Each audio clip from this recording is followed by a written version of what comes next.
السلام علیکم۔ شفق YouTube channel کے ساتھ میں ہوں آپ کی ہوسٹ مہر ماں۔ غم کے طوفان تھم سکتے ہیں اگر۔ ایک صاحب نے ای میل بھیجی۔ اس سے یہ حقیقت آشکار ہوتی ہے کہ قدرت ہمارے اعمال کا جائزہ لیتی ہے۔ یہ ایک خاتون کرنل ڈاکٹر کی کہانی ہے۔ آئے کرنل صاحبہ کی داستان ان کے اپنے الفاظ میں ملاحظہ فرمائیں۔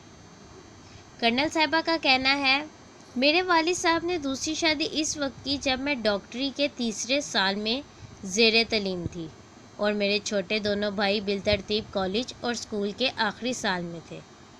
ابو کے اس طرح اچانک شادی کر کے نئی امی کو گھر لے آنے سے ہم سب عجیب صدمے اور دکھ سے دوچار ہو گئے۔ ابا جی نے جانے اچانک یہ فیصلہ کس طرح کر لیا تھا کہ ہم سب گھر والوں کو امی سمیت کانوں کان خبر بھی نہ ہوئی، اور ابو ایک عدد نوبہتہ بیوی کے مالک بن گئے۔ وہ لڑکی عمر میں مجھ سے شاید چند سال ہی بڑی ہوگی۔ ابو کے ساتھ اس اقدام سے ہم اندر سے جیسے ہل کر رہ گئے، بلکہ گھر میں ایک عجیب سوگواری اور بٹوارے کی کیفیت پیدا ہو گئی۔ امی تو جیسے خاموش مٹی یا برف کا تودا بن کر رہ گئیں۔ شوہر سے شکوہ کیا نہ شکایت، لڑی نہ جھگڑیں، جیسے اپنے سارے حقوق سے ایک دم دستبردار ہو گئی ہوں۔ ابا جی کے اس اچانک اقدام نے ہمیں اور ہماری ماں کو رشتہ داروں، عزیزوں، گلی محلے کے لوگوں کی نظروں میں تماشا بنا دیا۔ ہمارے پاس رشتہ داروں اور لوگوں کے سوالوں کے جواب نہیں تھے، سوائے ان آنسوؤں کے جو ہم سب مل کر تنہائی میں بہا لیتے تھے۔ امی جیسے چپ تھیں ویسی ہی چپ رہیں۔ اپنے اندر کے ابال، اپنے اندر کے ملال کو انہوں نے کبھی ہم بچوں کے ساتھ شیئر نہیں کیا۔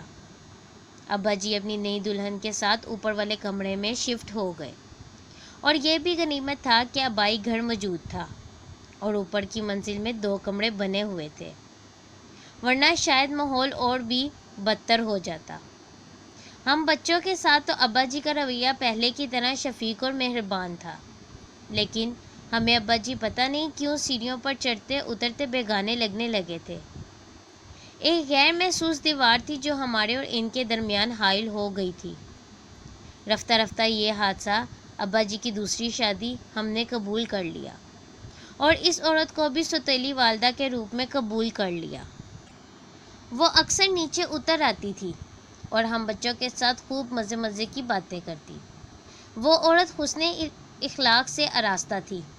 ہمارا غصہ، رنج اور کوفت اس سے مل کر دور ہونے لگی، اور ہم بہن بھائی مل کر کبھی اس واقعے کو ڈسکس کرتے تو سوچتے، پتہ نہیں اس ثانیے کے پیچھے زیادہ قصوروار کون ہے، ابا جی جو بغیر بتائے چپ چاپ اپنی بیوی لے کر آئے تھے، یا اپنی امی جنہوں نے کبھی ابا جی سے گھر ہوتے بات تک نہ کی تھی۔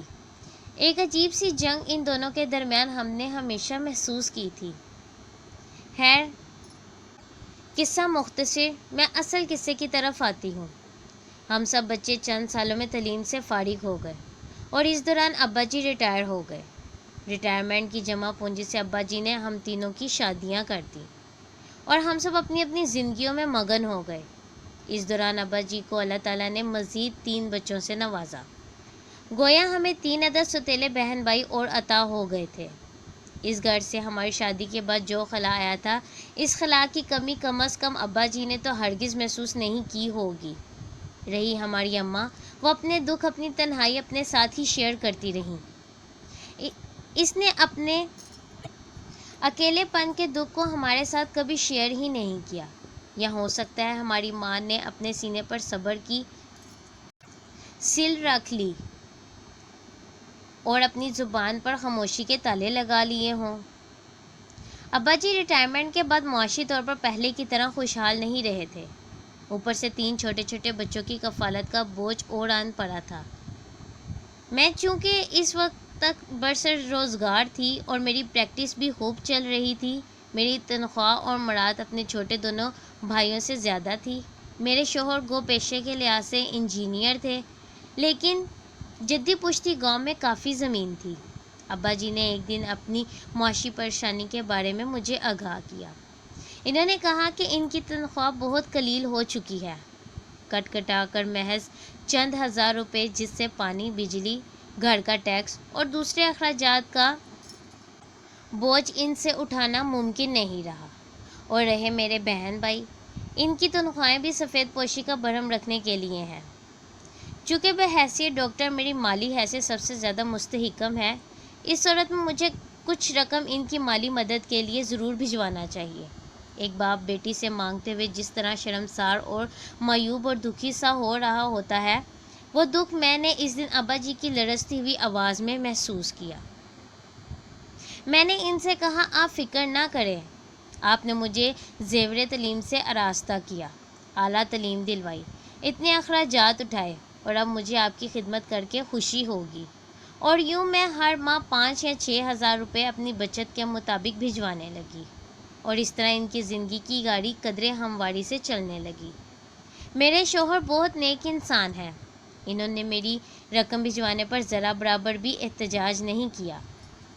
میں آرمی کی وجہ سے شہر شہر پوسٹنگ کا لطف اٹھانے لگی۔ دن بہ دن اپنے بچوں کے ساتھ ہماری بھی ضروریات میں بے پناہ اضافہ ہونے لگا۔ اچھا گھر، اچھی تعلیم اور اچھے مستقبل کے لیے خطیر رقم ہمارا مقصد حیات تھی، اور یہ حقیقت بھی ہے کہ کچھ رقم جمع ہونے پر ہم نے اسلام آباد اور لاہور میں اچھی جگہوں پر پلاٹ بھی لے لیے تھے۔ انہی دنوں ابا جی ہارٹ فیل ہو جانے کے سبب انتقال کر گئے۔ اس وقت ہمارے سوتیلے بہن بھائی اتنے چھوٹے تھے کہ بڑا بیٹا صرف 8 سال کا تھا۔ جانے میرے دل میں کیا ہے کہ میں نے وہ رقم جو ابا جی کی زندگی میں ابا جی کے کہنے پر شروع کی تھی، وہ رقم روک لی، شاید یہ سوچ کر کہ ابا جی سے وعدہ کیا تھا، اور یہ وعدہ تو ابا جی کے ساتھ تھا، ان کے بچوں کے ساتھ تو نہیں کیا تھا۔ اور پھر یہ رقم میری محنت کی کمائی ہے، 6-7 ہزار کم تو نہیں ہوتے۔ میں کیوں سوتیلے بچوں پر اپنی رقم خرچ کروں؟ آخر سوتیلی ماں کے اپنے خاندان والے لوگ بھی تو ہیں، ان بچوں کے نانا نانی ماموں وغیرہ تو ہوں گے۔ اب یہ ان کا فرض ہے کہ ان بچوں کی کفالت کریں۔ میری اپنی امی بڑے بیٹے کے پاس رہنے چلی گئی تھیں، گویا اس گھر کی ذمہ داری کا مجھ پر کوئی بوجھ نہیں تھا۔ اپنے اکاؤنٹ میں رقم جمع کرواتے ہوئے میرے ضمیر نے مجھے جھنجھوڑا۔ اس آفس کے سامنے سے گزرتے ہوئے جہاں میں منی آرڈر بک کیا کرتی تھی، میرے قدموں کو تھاما، لیکن میں نے اپنے اندر کی آواز کو خود ہی دبا دیا، یہ کہتے ہوئے کہ ہم نے ٹھیکہ تو نہیں لے رکھا، اب اس عورت کا فرض ہے کہ اپنے بچوں کا بوجھ خود اٹھائے، کہیں چھوٹی موٹی نوکری کر لے۔ بہرحال دوسرا مہینہ شروع ہو گیا۔ شاید قدرت میری نیت اور عمل کو دیکھ رہی تھی۔ اس بار بھی میرا رقم بھجوانے کا کوئی ارادہ نہیں تھا۔ میں نے پہلی تنخواہ کا جائزہ لیا اور ہمیشہ کی طرح پہلی تاریخ کو تنخواہ کا چیک کاٹا تو تھوڑی دیر میں میرا بیٹ مین واپس چلا آیا اور مجھے بتایا کہ میرے اکاؤنٹ میں تنخواہ کریڈٹ ہی نہیں ہوئی۔ میں دوسرے روز آفس گئی تو وہاں جا کر معلوم ہوا کہ میں پچھلے کئی مہینوں سے ہاؤس رینٹ کی مد میں اوور ڈرا کرتی رہی ہوں، اس لیے تنخواہ کئی ماہ کٹتی رہے گی۔ یہ آفس والوں کی غلطی تھی، لیکن اس کا خمیازہ مجھے بھگتنا پڑا۔ میں گھر لوٹی تو ایک اور بری خبر میری منتظر تھی۔ میرے شوہر جو زمینوں پر گئے ہوئے تھے، وہاں ان کا کسی سے جھگڑا ہو گیا۔ جھگڑے کے دوران ان کی ہاتھا بائی سے مخالف پارٹی کے آدمی کو چوٹ لگ گئی، اور چوٹ ایسی لگی کہ وہ زندگی اور موت کی دہلیز پر پہنچ گیا۔ مخالف گروپ بھی کوئی تگڑے لوگ تھے، انہوں نے فوجداری مقدمے کی FIR کٹوا دی اور پولیس وارنٹ گرفتاری لے کر میرے شوہر کو پکڑ کر تھانے لے گئی۔